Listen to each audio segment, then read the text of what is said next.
오늘 말씀은 행복한 사람의 조건이라는 말씀으로 우리가 이제 하나님의 말씀을 전하려고 하는데요. 여러분, 그 소확행이라는 말이 뭔지 아십니까? 요즘 젊은이들 사이에 그 간간히 들리는 얘기 중에 하나인데요. 소확행, 잘 아시는 것처럼 소확행은 작지만 확실한 행복이라는 뜻입니다. 예전에는 큰 집을 사거나 아니면 남편이 승진을 하거나 자녀들이 좋은 대학에 갔을 때 이것을 성공이라고 얘기했습니다. 이렇게 열심히 노력하고 오랜 기간 있어야 세울 수 있는 것들을 바로 큰 성공을 우리가 성공이라고 따졌는데요. 요즘은 달라졌습니다. 그냥 작지만 소소한 행복들. 그래서 퇴근길에 마시는 따뜻한 차라던가 아니면 퇴근하고 왔는데 나를 반겨주는 강아지의 어떤 그런 반김이라던가 아니면 좋아하는 드라마를 한번 보면서 깔깔깔깔 웃는 그런 순간순간이 바로 행복이라고 하는 것입니다. 그 짧은 순간 세상 걱정은 다 있고 야, 지금이 참 좋다라고 생각하고 느끼는 것이 바로 소소한 행복의 삶이라고 할 수 있겠습니다. 이렇듯 세상 사람들은 행복을 다 원합니다. 크건 작건 다 행복을 위해 살아갑니다. 오늘 또 우리가 열심히 노력하고 최선을 다해 살아가는 이유는 바로 나와 내 가족들이 행복한 삶을 살아가기 위해서 그렇게 살아가는 것 같습니다. 그런데 여러분, 행복이라는 게 참 묘합니다. 뭐가 묘하냐면 손에 잡을 듯 가까이 가다가도 잡은 것 같으면 막상 붙잡은 것 같은데 어느새 사라져버리는 것이 행복일 때가 많이 있습니다. 그래서 우리는 늘 말합니다. 행복이 늘 내 곁에 있는 것 같은데 정작 나에게는 이 행복이라는 게 왜 오질 않는 걸까라고 생각할 때가 많이 있습니다. 오늘 우리가 읽었던 시편 1편은요. 이 시편 전체를 간통하는 주제를 얘기하고 있습니다. 여기 보면 서두에 뭐라고 얘기합니까? 복 있는 사람은, 이걸 히브리어 원어 뜻으로 우리가 그냥 원어 그대로 얘기하면 이렇게 얘기합니다. 야, 참으로 행복한 사람이구나. 뭐라고요? 참으로 행복한 사람이구나 라고 얘기를 한다는 것입니다. 그 말의 정의에는 하나님을 만난 벅찬 고백과 기쁨이 담겨져 있습니다. 그렇다면 과연 성경에서 얘기하는 행복이란 무엇일까요? 오늘 시편 1편의 말씀을 통해서 여러분들의 마음의 문을 열어서 하나님이 말씀하시는 그 행복이 무엇인지를 듣고 그 행복한 삶을 살아가는 여러분 되기를 소원합니다. 우리 1절의 말씀을 함께 읽어보도록 하겠습니다. 복 있는 사람은 악인들의 길을 따르지 아니하며 죄인들의 길에 서지 아니하며 오만한 자들의 자리에 앉지 아니하고. 아멘. 오늘 이 말씀을 보면요, 오늘 말씀에는 두 갈래 길이 있습니다. 첫 번째 어떤 사람이 등장하느냐? 복 있는 사람입니다. 그리고 두 번째 종류의 어떤 사람이 등장하냐면 악인과 죄인과 오만한 사람이 등장합니다. 흔히들 우리는 악인, 죄인, 오만한 사람이라면 어떤 생각이 듭니까? 도덕적으로 타락하고 남들에게 피해를 입히고 죄를 범하는 사람을 뭐라고 표현합니까? 악인과 죄인이라고 얘기를 합니다. 오만한 자면 어떤 사람이죠? 다른 사람을 무시하고 나만 잘났어라고 생각하며 살아가는 사람, 이런 사람을 오만한 사람이라고 얘기를 합니다. 하지만 성경에서는 그 개념이 조금 다릅니다. 우리 에레미야 2장 19절의 말씀을 함께 읽어보도록 하겠습니다. 그런즉 내 하나님 여호와 내가 읽겠습니다. 내 악이 너를 징계하겠고 내 반역이 너를 책망할 것이라. 그런즉 내 하나님 여호와를 버림과 내 속에 나를 경외함이 없는 것이 악이요 고통인 줄을 알라. 주 만군의 여호와의 말씀이니라. 아멘. 시간차가 나왔네요, 그죠? 여기서 보면 이렇게 표현합니다. 악이라는 게 뭡니까? 하나님을 버린다는 겁니다. 하나님을 알지 못하고 하나님을 버린 삶을 뭐라고 표현한다고요? 악이라고 표현하고 있습니다. 한마디로 우리의 삶 속에 하나님이 계시지 않는 사람, 하나님이 존재하지 않는 사람을 악인이요 죄인이요 오만한 사람이라고 표현하는 겁니다. 그렇다면 반대로 복 있는 사람, 행복한 사람은 어떤 사람일까요? 말씀대로 하나님을 주님으로 모신 사람입니다. 하나님의 뜻에 따라 살고자 하는 사람, 하나님을 알고 그분을 경외하는 사람, 그리고 하나님 때문에 살아가는 사람이 진짜 행복한 사람입니다. 여러분, 그러면 이 말을 들으면 이렇게 궁금할 때가 있습니다. 목사님, 세상에 얼마나 좋고 행복한 게 많은데 하나님을 아는 거, 하나님을 믿는 게 행복한 것입니까? 오늘 말씀을 통해서 우리가 한번 이 세 가지를 통해서 알아봤으면 좋겠는데요. 왜 하나님 안에 있는 것이 행복한 것인지를 우리가 세 가지 말씀을 통해 알아봤으면 좋겠습니다. 우리 3절의 말씀을 함께 읽겠습니다. 그는 시냇가에 심은 나무가 철을 따라 열매를 맺으며 그 잎사귀가 마르지 아니함 같으니 그가 하는 모든 일이 다 형통하리로다. 아멘. 왜 우리가 행복한 사람인가? 첫 번째, 옮겨진 인생이기에 행복합니다. 오늘 시편 기자를 보면 그는 시냇가에 심은 나무 같다라고 얘기를 합니다. 그냥 얼핏 들을 땐 아무 의미 없는 것 같지만 여러분, 이 말씀에는 중요한 의미가 담겨져 있습니다. 그 나무는 처음부터 시냇가에 심겨진 나무가 아니었습니다. 그 나무는 메마르고 척박한 땅에서 있었습니다. 사막의 뜨거운 바람을 맞으며 시들어가는 나무였습니다. 물 한 방울 나지 않아서 곧 말라 죽을 지경에 있는 그 나무였습니다. 그런데 그 나무에 대해서 우리 성도님 여러분, 우리는 이렇게 얘기하고 있습니다. 그때는 너희가 그리스도 밖에 있었고 이스라엘 나라 밖에 사람이요 약속한 언약에 대하여 외인이요 세상에서 소망이 없고 하나님이 없는 자였느니라. 이 나무가 어떤 나무일까요? 바로 하나님을 모르던 우리 자신이었습니다. 그런데 그 나무를 어떻게 했느냐? 누군가가 조심스럽게 뽑아서 그 나무를 어디에 옮겼어요? 생명수가 흐르는 시냇가에 심었다는 겁니다. 그러자 그 나무에서 뿌리가 점점 단단해지고 그러면서 잎사귀가 푸르러지면서 아름다운 열매를 맺게 되었다는 것입니다. 죽을 수밖에 없었던 인생, 멸망으로 달려갈 수밖에 없었던 인생이 바로 은혜로 말미암아 생명의 삶을 살게 됐다는 것입니다. 우리가 그런 삶 아닙니까? 우리가 처음에는 하나님을 모르고 하나님의 은혜 밖에 살았던 사람이지만 우리가 어느 순간 하나님을 알게 되고 그분을 믿게 되고 은혜의 자리에 나와서 구원 얻은 백성이 되었음을 여러분 기억하시기 바랍니다. 그러하기에 우리는 행복한 사람입니다. 여러분 잘 아시는 존 뉴턴이라는 사람이 있습니다. 이 사람은 놀랍게도 노예선을 몰던 선장이었습니다. 그는 아프리카에서 사람들을 노예로 불러서 영국이나 식민지로 실어 나르면서 인간의 생명을 마치 상문처럼 사고 파는 그런 잔인한 노예상이었습니다. 겉으로 보면 돈도 많이 벌고 권력도 행사하고 자기 마음대로 자유롭게 살아가는 인생인 것 같았지만 그의 내면은 늘 공허와 허무함 속에 살아가는 삶이었습니다. 영혼은 메말랐고 기쁨은 거의 없어서 매일 술과 도박으로 그 인생을 전전하던 삶이었습니다.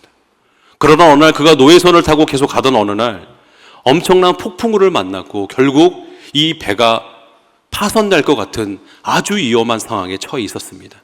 조금 있으면 이 배가 무너져서 내가 죽겠구나라는 두려움이 그에게 찾아왔는데 어릴 때 어머니가 그에게 가르쳐 주시던 하나님, 예수님의 이야기가 생각이 났습니다.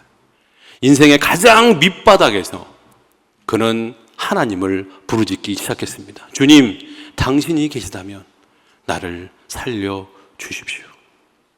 이런 간절한 부르짖음에 하나님은 응답하셨고 그 폭풍우를 간신히 넘길 수 있는 역사가 있었습니다. 그는 그 폭풍에서 살아났을 뿐만 아니라 그의 삶이 완전히 변했습니다. 이제는 내가 하나님의 뜻을 거슬러서 제약된 삶을 살아가는 삶이 아니라 하나님이 기뻐하시는 삶을 살아야겠다. 그 삶이 완전히 바뀌어서 결국 그는 노예상을 내려놓고 오히려 노예 해방을 외치는 하나님의 사람이 되었고 결국 목사가 되어서 수많은 사람을 생명의 길로 인도한 사람이 되었습니다. 여러분이 잘 아시는 것처럼 그가 작곡한 대표적인 찬양이 뭡니까? 나 같은 죄인 살리시니입니다. 잃었던 생명을 뭐 했다고요? 찾았다고요. 나는 예전에 죽을 수밖에 없는 인생, 허무하고 공허한 삶을 살아가면서 심판받을 수밖에 없는 인생을 살아갈 수밖에 없었던 삶이었지만 하나님이 나를 생명의 시냇가의 나무 그 가수로 나를 옮겨주셔서 그곳에서 생명수를 마시면서 살게 하셨노라고 고백한 하나님이 바로 존 뉴턴이었습니다. 사랑하는 성도 여러분, 우리도 마찬가지입니다. 죽을 수밖에 없었던 인생, 절망과 공허뿐인 인생이 하나님을 만나 이렇게 행복한 삶이 살게 되었습니다. 그렇기 때문에 여러분은 어떤 사람이에요? 행복한 사람입니다. 우리 따라 볼까요? 나는 행복한 사람입니다. 아멘입니까? 그런데 우리는 하나님이 더 말씀하셨습니다. 그게 뭐냐? 우리를 단순히 시냇가에 심겨준 나무로만 끝난 것이 아니라 끊임없이 영적인 생명력, 살아갈 힘과 은혜를 우리에게 계속해서 부어주신다는 사실입니다. 하나님께서 매일같이 생명의 생수를 우리에게 부어주십니다. 그분의 은혜가 우리의 영혼을 적셔주셨기에 우리의 마음은 마르지 않고 영적인 충만함 속에 살아갈 때가 많이 있습니다. 사랑하는 성도 여러분, 우리 예수를 믿는 사람은 반드시 영적인 충만함을 누리며 살아야 합니다. 하지만 동시에 우리는 충만함을 향한 거룩한 목마름을 느껴야 합니다. 지금 여러분은 그 영적인 충만함, 목마름을 느끼고 계십니까?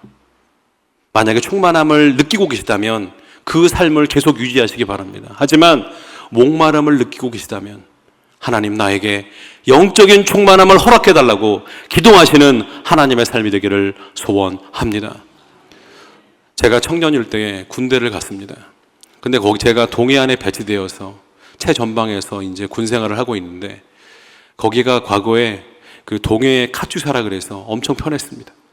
그래서 정말 편하게 지냈는데 너무나 운이 없게도 제가 군복무하는 그때에 북한에서 잠수정이 내려왔습니다. 근데 그 친구들이 그냥 안 걸리고 넘어갔으면 되는데 어부의 그물에 걸려가지고 결국 대한민국 국군에게 걸리게 되었습니다. 그렇게 되니까 전 부대가 비상에 걸렸습니다. 그래서 그때부터 밤에는 근무를 나가고 낮에는 작업을 하고 월요일부터 주일까지 계속해서 그 일이 반복됐습니다. 나중에 주일 내는 종교 행사를 그래서 교회를 보내는 경우도 많았는데 그때부터는 교회도 가지 마라. 주일에도 오직 작업과 그리고 근무뿐이다. 그렇게 해가지고 한 6개월을 정말 힘들게 어렵게 고생하면서 군생활을 했습니다. 그런데 몸도 힘들고 군생활하면서 마음도 힘들지만 정말 힘든 게 뭔지 아십니까? 예배를 드리지 못한다는 겁니다. 하나님을 향한 갈망이 있는데 예배당에서 하나님을 만나고 싶은데 그 예배를 드릴 수가 없어서 끊임없이 고민하고 갈망하던 삶이 저의 삶이었습니다. 그러던 어느 날 이제 근무가 어느 정도 풀리게 되면서 마침내 교회를 가게 됐습니다. 군대에 있는 정말 허름한 예배당에 들어가서 문을 열고 들어가는 순간 정말 부끄러운 얘기지만 눈물이 왈칵 쏟아졌습니다. 너무 그리웠던 자리, 내 마음이 오래 기다려온 그 자리, 다시 서 있다는 사실만으로 가슴이 벅차올랐습니다. 주님이 기다리고 계신 그 자리에서 저는 하나님께 예배를 드렸습니다. 그때의 말씀은 너무나 꿀송이처럼 달았고 찬양은 하늘의 문을 열어주는 것 같았습니다. 그 한 번의 예배가 제 영혼을 다시 살려주었습니다. 사랑하는 성도 여러분, 그 잎사귀가 마르지 않는다는 것은 바로 예배의 자리에 있다는 것입니다. 저는 여러분에게 이런 고백 드리고 싶습니다. 세상 사람들은 우리를 잘 이해하지 못합니다. 왜 굳이 예배에 목숨을 거십니까? 이렇게 바쁜 날 한 번, 두 번은 빠져도 되는 거 아닙니까? 하지만 그들은 모릅니다. 예배 안에서 경험하는 은혜가 얼마나 큰지를요. 하늘에서 흘러내리는 생명의 물이 우리의 영혼을 어떻게 살리고 채우는지를 모르고 있습니다. 육신이 하루 3끼의 밥을 먹어야 하는 것처럼 우리도 예배를 통해서, 말씀을 통해서, 찬양을 통해서, 기도를 통해서 우리의 영혼을 채우는 것이 바로 우리의 삶입니다. 예배가 있을 때에, 찬양이 있을 때에 말씀이 우리 안에 들어갈 때에 우리는 시들지 않는 잎사귀의 삶을 살아갈 줄 믿습니다. 사랑하는 성도 여러분, 이번에 명절은 가족이 함께 모이는 그 자리에 함께 예배드리는 시간이 되기를 바랍니다. 함께 식탁에 앉아서 단지 손을 붙잡고 기도하면서 짧은 찬송 한 곡이라도 부르면서 하나님께 예배드리는 시간 되기를 소원합니다. 그 예배 속에서 작은 찬양의 소리, 읊조리 속에서 하나님의 임재가 우리 가정 가운데 내려오게 될 것이고, 푸르른 잎사귀처럼 하나님 주시는 놀라운 생명력의 은혜가 우리의 가정과 삶을 채워갈 줄 믿습니다. 그러하게 여러분, 오늘 하루도 주님의 은혜 가운데 살아가는 여러분 되기를 소원합니다. 말씀을 우리가 기억하면서 왜 우리가 행복한 사람이냐? 바로 우리는 옮겨진 사람이었기 때문에 행복한 사람일 뿐만 아니라, 하나님이 단순히 시냇가에 심겨놓고 그냥 무관심한 분이 아니라 계속 우리에게 생명의 은혜들을 공급해 주시기에 우리는 행복한 사람인 줄 믿습니다. 두 번째로 왜 우리가 행복한 사람이냐? 우리 또 한번 따라해 보도록 하겠습니다. 의미 있는 삶을 살기에 행복합니다. 한번 따라해 볼까요? 시작. 의미 있는 삶을 살기에 행복합니다. 우리 3절의 말씀 한번 같이 읽도록 하겠습니다. 철을 따라 열매를 맺으며. 다시 한번 읽어볼까요? 시작. 철을 따라 열매를 맺으며. 러시아의 데모노 톨스토이는 단편소설 이반 일리치의 죽음이라는 책에서 한 중년의 성공한 판사에 대한 마지막 삶을 이야기하고 있습니다. 이반 일리치는 누구보다 영심히 그리고 성실하게 살았던 사람인데요, 그는 더 높은 자리, 더 많은 재산, 더 많은 존경을 얻을 것을 갈망하면서 하루하루를 살았습니다. 결국 그는 판사가 되었고 명예도 얻었고 사람들에게 존경도 받았습니다. 안정된 직업, 잘 꾸며진 가정, 상류층 모임에서 인정받는 삶을 살았던 사람이 바로 이 이반 일리치의 삶이었습니다. 그런데 그러던 어느 날 그에게 알 수 없는 병이 찾아왔습니다. 그의 마음은 조금씩 무너져 내리기 시작했습니다. 그런데 죽음이 가까이 올수록 그는 깨달은 게 한 가지 있었습니다. 그게 뭐냐? 지금까지 자기가 붙잡고 살아가던 것, 부와 성공과 사람의 인정이 이 고통을 조금도 덜어주거나 낫게 할 수 없다는 것이었습니다. 결국 내가 추구하던 모든 것이 아무런 의미가 없다는 사실을 깨달으면서 그는 점점 쇠약해지더니 결국은 죽음을 맞이하게 됐습니다. 그런데 여러분, 죽음 이후가 더 비극적이었습니다. 죽음 이후에 장례식을 진행하는 상황 가운데 아내는 남편의 죽음보다 보상금의 계산에 더 관심을 갖고 있었습니다. 장례식을 찾아온 친구들은 그의 죽음의 안타까움보다 그가 죽은 후에 그가 있었던 자리를 누가 그 자리에 들어갈 수 있느냐에 대해서 더 이야기하고 논의하는 과정 가운데 있었습니다.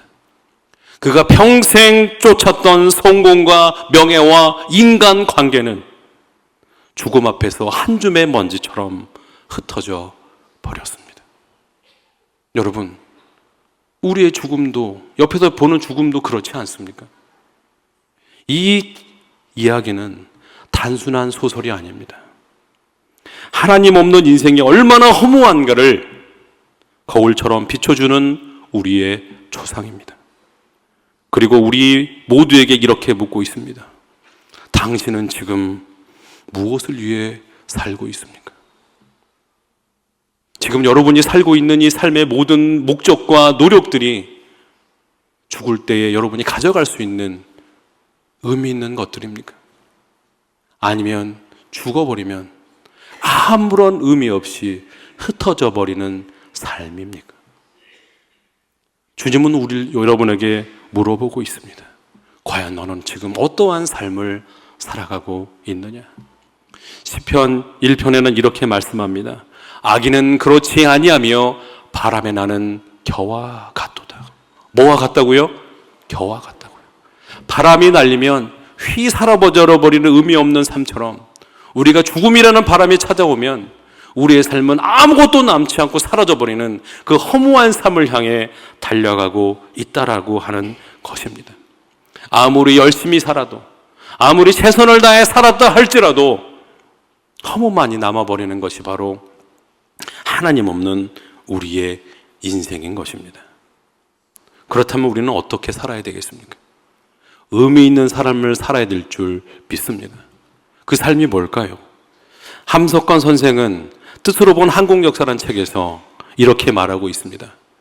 생명이란 말은 살리는 명령이다. 생은 삶이고 명은 명령이다. 그러므로 생명은 하나님이 우리에게 살라고 명하신 것이다. 한자를 보시면 날생자에다가 명할 명자입니다. 모든 살아있는 생명체는 바로 하나님이 주시는 명령이 있다는 겁니다. 하나님이 뜻과 목적과 의미가 있어서 우리를 살게 하신다라고 말씀하고 있습니다. 인간이 가장 행복할 때, 의미를 느낄 때가 뭔지 아십니까? 하나님의 보내신 뜻과 목적에 맞춰서 살아갈 때에 우리는 진정한 의미를 느낄 수가 있고 진정한 행복을 느낄 수가 있습니다. 사랑하는 성도 여러분, 그림을 그리는 붓이 방바닥을 쓰는 빗자루처럼 쓸고 있으면 그 붓이 행복하겠습니까? 그 붓이 행복하려면 캔버스에 그림을 그릴 때 그 붓은 진정 행복을 느낄 겁니다. 여러분, 사자가 아무리 좋은 환경에 동물에게 있다 할지라도 행복하지 않습니다. 그러나 진정한 행복을 느끼는 곳은 넓은 밀림 속에서 자기의 본성을 따라 야성을 표효할 때, 그때야말로 그 사자는 행복을 느끼는 것입니다. 왜 우리가 행복을 느끼지 못하는 것일까요? 하나님이 주신 사명의 자리, 하나님이 주시는 말씀의 자리에 있지 아니하고 우리의 욕심과 우리의 뜻대로 살다 보니까 결국 우리에게 허무감이 오고 답답함이 찾아오는 것입니다. 사랑하는 성도 여러분, 하나님 주시는 사명의 자리, 부르심의 자리에서 그 사명을 감당하는 여러분 되기를 소원합니다. 하나님이 부르신 그 뜻과 목적에 살아갈 때에만이 우리는 진정한 행복과 기쁨을 느낄 줄 믿습니다. 오늘 시편은 얘기합니다. 우리는 의미 있는 인생을 살아가는 사람이다. 뭐라고요? 의미 있는 인생을 살아가는 사람입니다. 허무하고 헛된 인생이 아니라 의미 있는 인생을 살아가기 때문에 우리는 행복한 사람입니다.